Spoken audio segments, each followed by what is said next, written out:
Real talk tayo. Alam mo kung ano ang pinakamalupit sa isang narcissist? Hindi nila aaminin. Pero sila ang tunay na problema.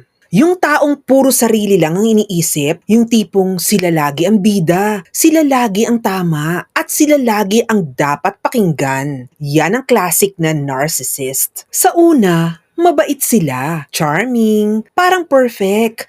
Pero pag nakuha na nila ang tiwala mo, unti-unti mong makikita ang tunay nilang ugali. Bigla kang makakaramdam ng guilt kahit wala ka namang kasalanan. Lahat ng mali, ikaw ang sisisihin. At lahat ng tama, kanila ang credit.